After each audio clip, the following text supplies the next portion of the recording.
मतदारांनी खरं तर संभ्रमित होण्याची आवश्यकता नाही. महाविकास आघाडीकडून राष्ट्रवादी काँग्रेस शरदचंद्र पवार पक्षाचे अधिकृत उमेदवार सावंत होत आहेत आणि आपण ज्यांनी काँग्रेसकडून अर्ज भरला त्यांचं खरं तर एक वैशिष्ट्य आहे की त्यांनी दोन्ही पक्षांकडे मुलाखत असं सहसा राजकारणात कधी ऐकिवात येत नाही आणि त्यामुळे इतका जो काही प्रवास होतोय म्हणजे पोटनिवडणूक राष्ट्रवादी काँग्रेसकडून लढून नंतर बीआरएस मध्ये प्रवेश करून पुन्हा बीआरएस मधून येऊन राष्ट्रवादी आणि काँग्रेस दोघांकडेही उमेदवारीसाठी मुलाखती देणं मला वाटतं यामध्ये पंढरपूर मंगळवेढ्याचा मतदार हा शून्य आणि हा शून्य मतदार नक्कीच राष्ट्रवादी काँग्रेस शरदचंद्र पवार पक्षासाठी तुतारी वाजवणाऱ्या माणसाचं बटन दाबेल याचा मला विश्वास.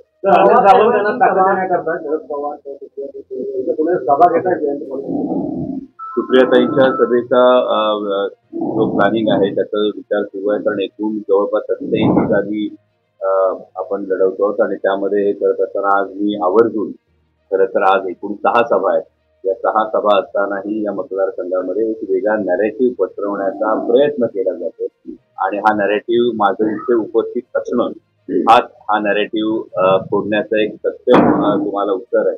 कारण एकूण 87 जागा लढत असताना इतक्या ठिकाणी सगळ्या नेत्यांना पोहोचणं हे खरं तर अवघड होतं.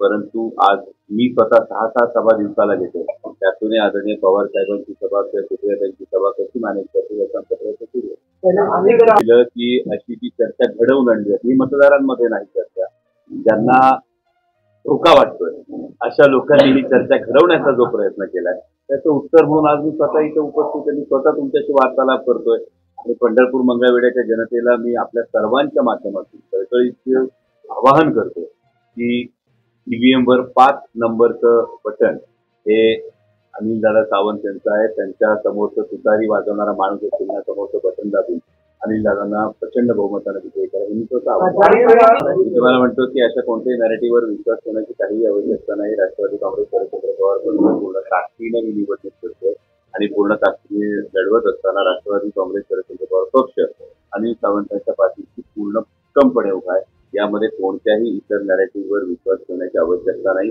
आणि तुतारी वाजवणारा माणूस हेच चिन्ह या मतदारसंघात विजयी होणार काळ्या दगडावर.